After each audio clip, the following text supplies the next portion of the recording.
Hello, everyone. Welcome back to the Football Uncensored podcast with me, Rob Kirton, and of course, the one and only John Sitton. We've had a little bit of a hiatus, holiday, bit of work stuff, usual bits and pieces, but here we are. Hope plenty of people watch this. Again, the message: please like, share, subscribe, tell your mates, show your mates, all of that. Get it across Twitter, social media. Follow John's handle on Twitter or X, whatever you want to call it, and get us out there. We're going to try and do a little bit about England on this one, bit of a break from the norm as well, rather than the Prem, etc. See where that takes us. John, how are you, mate? All right, not bad, Rob. Yeah, had a nice week away with a wife, and then got back last what was it last Sunday week. Yeah, so I've been back. It'd be 2 weeks this Sunday. Had a great time, had a lovely rest, and then come back to a load of aggravation, which we won't go into. No, it's not. But, yeah, Not. best not to. And then just looking at the two England games Saturday and last night. So very rare for me, but let's call it an enforced layoff. So I was able to watch both games. I think it's fair to say a few of the England squad had an enforced layoff. Look at the initial squad that got selected for both games. There's the usual armchair fans like myself going, "Oh, where's so and so?" Like who? So Go and on, so. give us a couple. In fairness, I was more. I was for the first time in ages. I was struggling to think of someone who I thought should have been in. Yeah. I agreed with Calvin Phillips not being in. Yeah. I mean, that would have been a Fair enough. bit of a reach. I'll let you talk a bit more about that. So I think it was a little bit injury disrupted Southgate. So I think possibly if he had his full pool of players to pick from, I might have been a little bit more. Not sure about him, mate. But yeah. So what are we saying? Because I'm not up to speed on it. I'm assuming Grealish was injured. I'm assuming Luke Shaw was injured. Calvin Phillips rightfully left out. I was all for him going to West Ham with a view to a permanent, but I thought it was a great loan deal till the end of the season. Didn't get off to the best of starts. Then he had the sending off. I think just probably a little bit overzealous, showing that he wanted to play and get on with it when he got the marching orders. I think it was Forest. Yeah, I think so. All fairness, now the way he picking up the thread straight away, the way he's acquitted himself in the Premier League, and showed really maturity beyond his years, and the way he acquitted himself in his debut yesterday, I would think now that Mainu's leapfrogged him. Because similar type of players, you know what I mean, cover a lot of grass, get their foot in. Mainu's probably got a little bit more about him with regards to accepting the ball in tight areas. But if you go from back to front, we're probably blessed in that area, I would say. We're probably blessed in the fullback area, but I'd say that only as far as if you've, which I don't like doing, included Trippier on the left-hand side, because I thought Chilwell against Brazil was lucky to start the game against Belgium. I thought it was the diabolical. He got his bearings with one, but when I looked at some of his distribution, his crossing, and there's a common thread through both games, in my opinion, one common thread among many. But when he did get in crossing positions, and then a couple of times when he's helped flood the box and made up the numbers, or just on the edge, what we call the zoning, and it popped out, he's probably a little bit, maybe, I don't know, a bit too high an opinion of himself, trying to smack it in on the volley from like 25 yards twice, and both of them were really diabolical strikes. You know what I mean? Probably better off taking a touch. And then you look at the rest of his distribution. Then you look at yesterday. I thought lucky to be playing, very safe. I thought in both games, ironically, we lacked width, and the best part about yesterday was I thought Gerard Bowen on the right, which provided a decent bit of width on that side. Because what it is, we tended to try and play intricate football in that middle third, long ways. right in the middle third long ways. You know what we spoke about previous podcasts, and like 3/3, like they normally cut the pitch up when they're coaching, or when we used to coach, and then I used to. I remember something that there was a seed sown by a coach that I played under, and I started to carve it up long ways. Well, what we tended to do, apart from trying to be too intricate, and taking too many touches and slowing the tempo down and being overindulgent, we played too much in that middle tranche, and I thought we needed more width. And then conversely, I thought there was good width provided against Brazil on the left by Anthony Gordon, which big up for us, and a massive plus, and a big maybe self-congratulatory pat on the back for ourselves. I said that him and Branthwaite should both be in the squad in previous podcasts a few months ago, and I was surprised that the last squad, I think he weren't included, and I said I was surprised that he weren't included, and it's only a matter of time, and I thought he came in and acquitted himself well. So I've covered a few different bits and bobs there, but going from the back to the front, I've been proved right. Sorry, but because I don't like a smug, self-satisfied smart ass like I've been getting on Twitter today because of my predicament. Only half a dozen. I don't follow them. They don't follow me. Just self-righteous, smug, self-satisfied, pseudo-intellectual. They're always about, John. Yeah, of course they're about. Yeah. What I'm doing is trying to concentrate on the massive kind words and the kindness shown to me, and the kind words said to me, and the support I've had from Twitter mates, cab mates, and other mates. You know what I mean? But with that in mind, what I did say, so the Gordon and Branthwaite thing, they came true. Although I think the centre back's got some way to go. I thought it should have been blooded earlier. I was thinking about it earlier, Rob. I don't subscribe to this tournament experience. I honestly don't subscribe to it. I think it's the biggest load of codswallop ever, because it's the same. It's a football match. If anything, it's more luxurious, the R&R and the provisions, or at least as luxurious as at club level, and it's a quick turnaround. So what's the difference from the Premier League season? And yet, like I predicted, and it's highlighted yesterday, I think a little bit, we're going to be found wanting. I said there's a dearth of talent in this country at centre back and centre forward. I said many podcasts ago, once Harry's gone, who we got? Right, so you've got to start going tinkering with formations, false nines, putting people in with different attributes. All right, I thought they acquitted themselves all right. They've got different strengths. Tony yesterday, I think would be an handful when he's got that bit of focus and swagger about him. And the who's it, Watkins, the Villa geezer. Watkins, yeah, got different attributes. But when I look at it, we're going to be found wanting in tournament football if something happens to Stones, if something happens to Maguire, as I predicted, because we're now relying on people who've just only recently made their debuts. If you think about it, unless he shuffles it around and do what he does, does what he did before. Beg your pardon. Does what he did before and puts Kyle Walker in there. That's a bit of formation dependent. I think he only played Walker there. Maybe I could be wrong.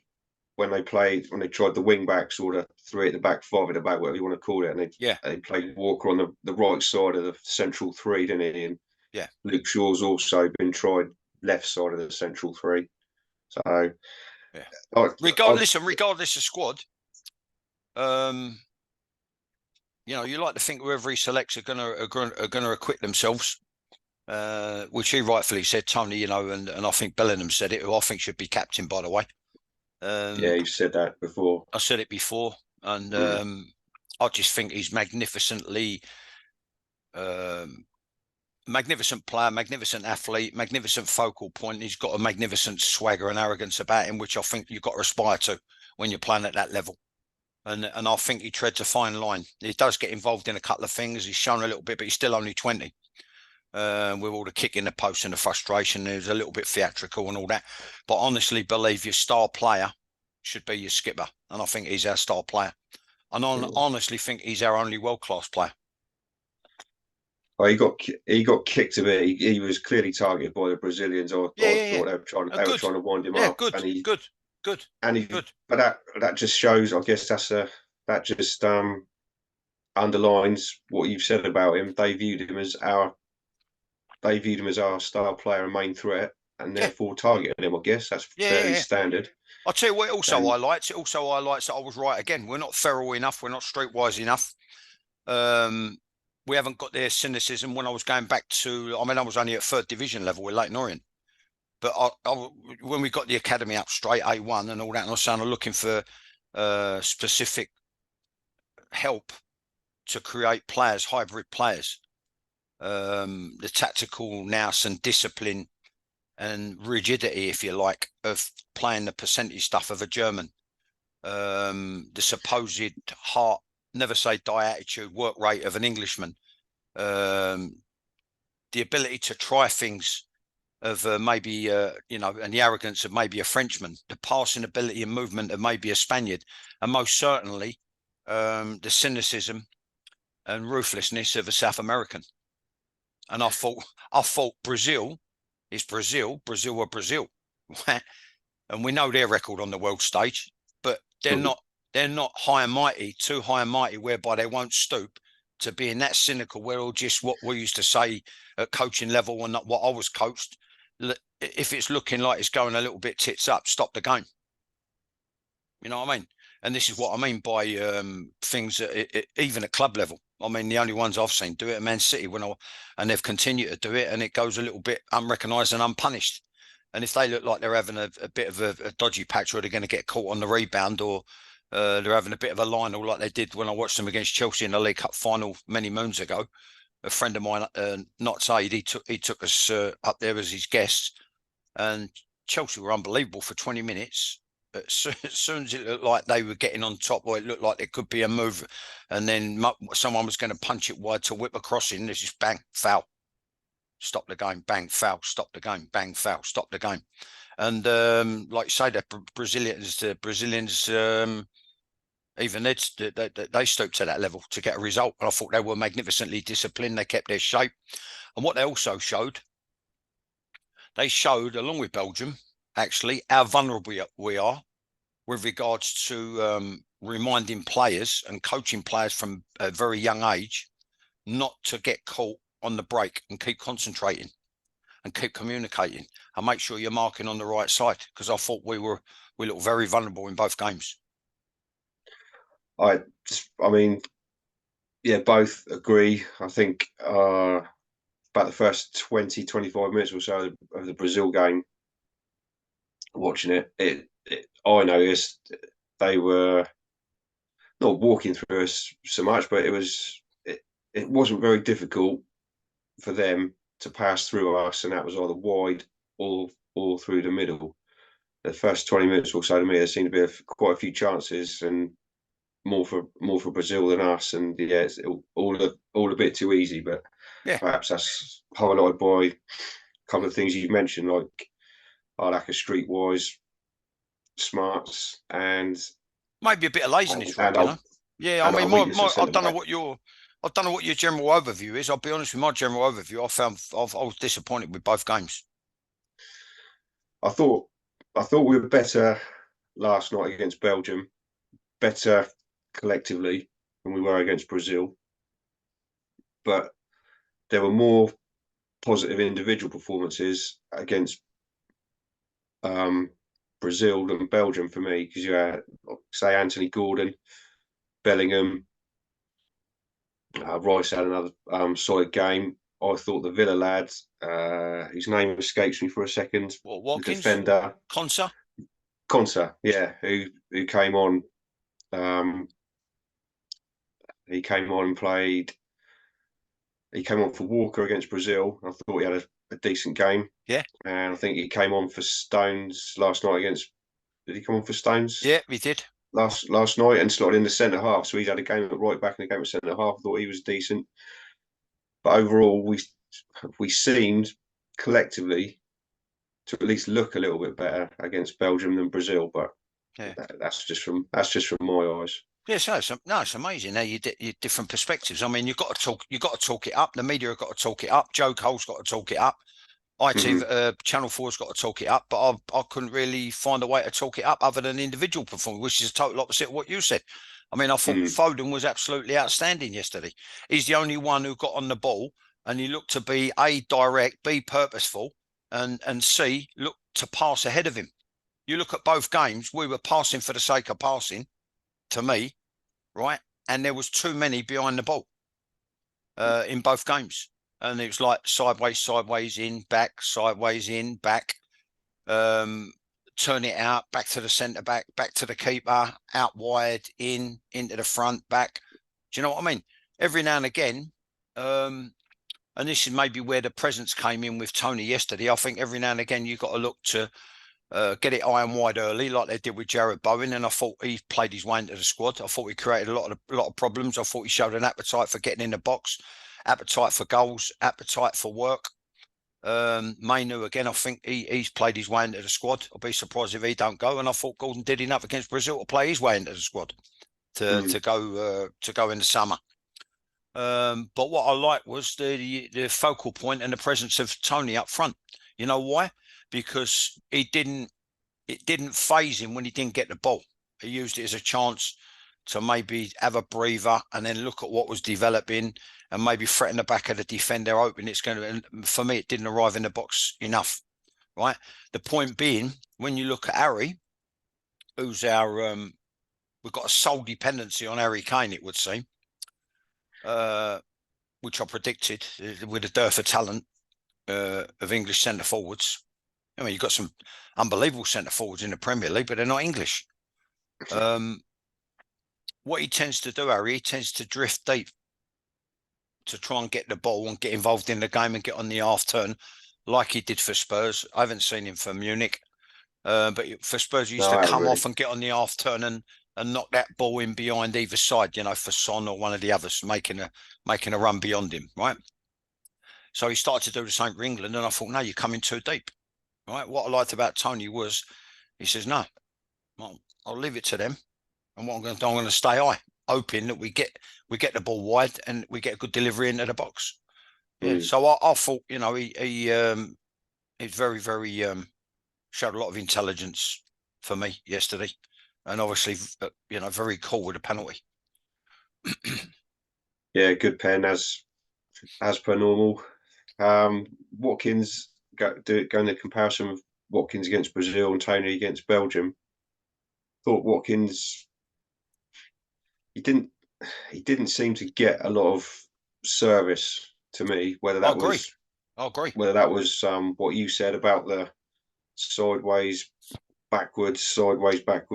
Oh, we've lost it, and the move breaks down, or whether he was making the wrong runs. But I think it's probably the former. I don't know what you think. Yeah, no, I understand the concept of being patient, especially I understand the concept of not giving the ball away. Especially at international level, and especially like with elite players who can really punish you on an almost immediate basis. What I don't understand is if you're going to play these type of players, they didn't subscribe to getting decent width, decent overloads in wide areas, and decent deliveries into the box to create problems. Because inevitably, that's where the majority of your goals are going to come from anyway. You might get the intricate, you know, sort of interwoven playing that middle third long ways, but that's going to be your Fodens, maybe your Grealishes, definitely your Bellinghams. You know, so I just think you've got to mix it up. And sometimes what you've got to do, having pulled the play into the middle third long ways, that's the ideal time to punch it wide. And players have got to recognise it and maybe double up and try and create that overload, you know what I mean, with an underlap and overlap, or maybe threaten the back and come short and then get it to feet and isolate 1v1 if it's a Sack or a Bowen. So I thought Bowen had the beating of the Belgian left back yesterday. I thought some of his defending was laughable. All this hands behind your back, standing 3 yards off in the box, 4 yards off, and we still couldn't hit the target. You know what I mean, or get a decent ball in. I found that astounding, really, for that level. Really, really astonishing for that level. But my general overview is I was very disappointed with both results and both games, if I'm honest. barring a few fantastic individual performances. Like I said, Bellingham, Foden, Mainu, Rice was steady, but I think he's overindulgent, and he comes too deep to get the ball. When he gets into his stride, he's like a Bentley. Do you know what I mean? And he just glides. What I'd like to see him do, I'd like to see him do that and drive in more vital areas that can hurt the opposition. In the meantime, if he's on the edge of our defending third or even in the middle third, I'd like to see him just move the ball quicker. And the one thing I thought, well, what's he doing? We got a free kick, and the ball went all the way back to Pickford. Pickford's pinged it because we're chasing an equaliser, and it was a great ping straight to Rice, who spotted the ball. He's got a man outside him. He's got his back to it. He's going like this. Who can I give it to? Then he's give it to someone and got it back, and then turned it out and played it wide anyway, which he could have done in the first place. I just think he needs to show a bit more urgency, and I think if he does that and shares the ball more quickly, I think we'll reap the dividends. It would be fair to say that, especially the last few games for the Arsenal, Rice he's been badged as the deep line midfielder, the defensive midfielder, the screener, the protector, not the going forward type. But the last few games for Arsenal, he's arrived in the box and scored. Month or so, he seems to be playing more advanced. And they played Jorginho in the Makaleli role, as to show me age a bit, the anchorman role, and Rice has been freed up a bit to do exactly what you're saying you'd like to see him do. But for England, you'd love to be a fly on the wall. Tactics. Yeah, I'll be honest with you. You'd love to be a fly on the wall, I should imagine. I'd hazard a guess, and I'd put fairly decent money on it. If you're going to play him and Mainu together, right, then you're going to encourage them to take turns, because they've both got a similar player identity, as in like they cover the grass quite well. They close down well. They get their foot in. They screen the back four. They get over and protect. And when it comes to going forward, I think they've both got the engine to do it. So I'm assuming, but I'm looking at the England bench and I'm thinking to myself, there's people there. I don't know whether I've misread it or not. I don't know how they get the jobs. They look like they're learning. And at full international level, you don't need learners, you need teachers. I'm sorry if that sounds harsh, but I'm looking at the bench. That's how I feel about it. And I think in terms of tactical nous, and in terms of players, I think he's in a very difficult situation. And he might have put himself in a difficult situation, the manager, because he never bloody people soon enough. And people that did come on, like Consa, they only came on as a consequence of being a sub and someone established, in inverted commas, who are in their late 20s. And the other one is even older, who is easily exposed with a bit of pace, easily exposed when the ball's played down the side of him. I think he's knocking on the door of 30 now. He might be 29, 30. Maguire might be 29, 30ish. So it's like I said, it's not now. It's not failing now, as in losing the European Championship final and getting done in a World Cup semi-final. I said the problem's going to be these are going to be down the line when these players are too old, because we've got no one coming up behind.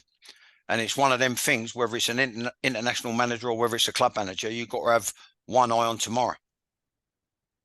Yeah, it's the contingency plan, isn't it? Or seemingly lack of in this case for England.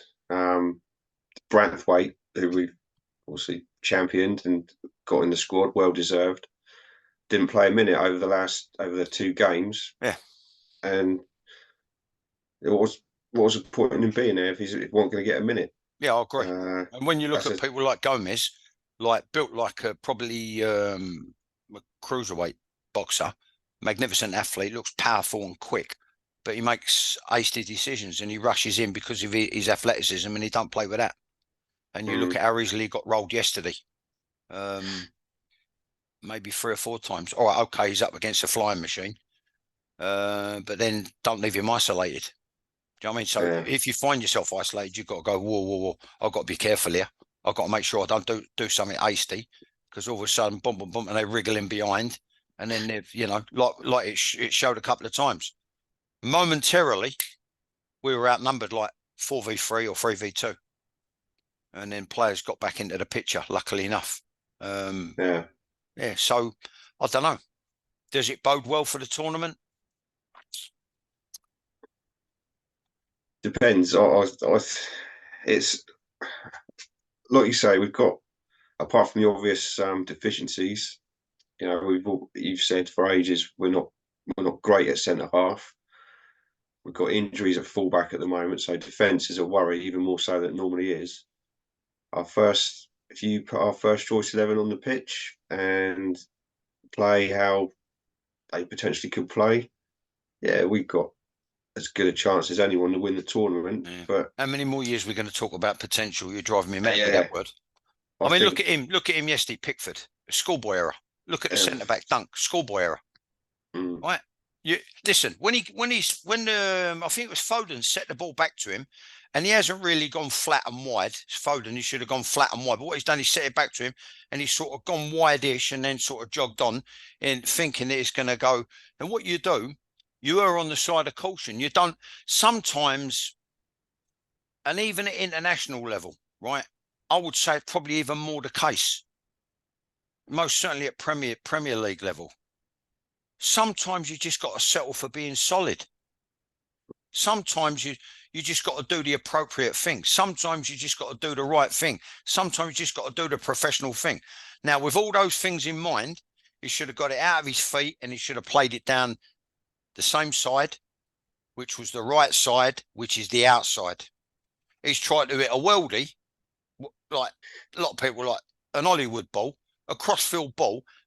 He's outside his own box or just inside his own box, a long way on the left-hand side of his own box. The goal's unguarded, and what's he do?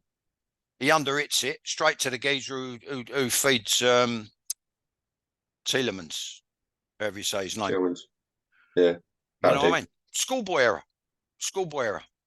And then the centre-back, we got caught 2v2, which is shocking. He was marking too tight when the ball was in the vicinity. In terms of the player on the ball, he could have gone short, or Lukaku could have spun and played it in, and he just sagged off just in time to give himself a yard and a half. And I've championed him in the past, Lewis Dunk, right? I think he's been a solid performer for most of his career, right? Yeah, agree. And he's the type of player, I'm telling you, as a ex-teammate of people like that, or as a coach or as a manager, most certainly you would hang your hat on him, because that's all you want, is you just want someone there who's going to be a good pro, who's solid, reliable, dependable, knows his job, right, and very professional, and contributes a few goals from set pieces. You can't ask more than that. But what he's doing there, I ain't got a clue, because he had a yard and a half on him. It didn't have to go to ground, and he played it with the wrong foot. He should have come round. Should have come round. He'd got his body across, or just if you're going to stay on your feet, no need to go to ground, and just come round. And like I used to say, Patsy Holland, when he was one of my coaches, sit still with it. So you did. You know what I mean? And then what you do, start again. Yeah, Right? You regroup, you start again. So two real like self-inflicted wounds there. yeah, it's fair to say didn't have a great pair of matches, unfortunately, which makes it stranger for me that Branthwaite didn't get any minutes at all. That's right. Yeah, I agree. I agree. But And he's been outstanding, hasn't he, for Everton? He's had a yeah, couple of things where he's had a liner in an instance, you know what I mean? But I think by and large he's been outstanding. And I don't. He's no mug. Sean Dyche. He wouldn't play him every week if he didn't think he was up to it. You know what I mean? And I think he's most certainly up to it. But like you say, it's a waste of time taking him if you ain't going to throw him in. How old's he now? Dunk 30? gotta be Yeah, 30, 31. You know what I mean? there or So thereabouts. you're looking at the immediacy of this one tournament. After that, no more. Do you know what I mean? So you just think, so you know what? I might just roll the dice here. And then if you're talking about tournament experience, you're giving it to decent upcoming youngsters, and you're getting it ready for the next person who's going to take the job. Exactly. Like Venables did for Oddle. Yeah, Yeah, yeah, true enough. True enough. it's not just about what I've always believed. It's not just about what you do, which is one of my bones of contention. It's about what you leave behind. It's about what, you know, if people recognise what it is you might have done, what you might have put in place, what you might have sacrificed, what you might have achieved. You know what I mean? So, you know, it's about possibly some of it, what you leave behind. You know, I ain't saying he's not had a blinding spell, which he has, reconnected with the fans. I'll tell you what struck me was the little, although I don't subscribe to it, all the little fist bumps and hand touches and blah blah blah. I don't subscribe to that. Just a well done, or someone does tell them well done, keep it going. Da da da. There looks one thing that it has got going. It looks to be a really good spirit running through the squad.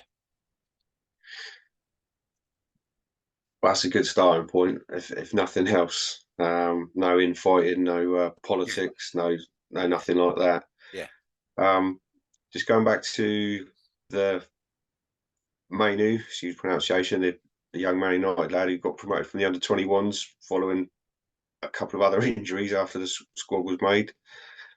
It's a great game last night, certainly all things considered. Debut, age, lack of experience. He's had about 15 Premier League games, and he looked like it didn't look like his first England game was his first game at that level, which is about the best thing I can say. yeah. Would he have been in the squad? I one school of thought. I'd probably subscribe to it, if I'm being honest. If he was playing for Crystal Palace or someone lower down the league, and he'd had about the same level of Premier League experience, would he have got in the squad?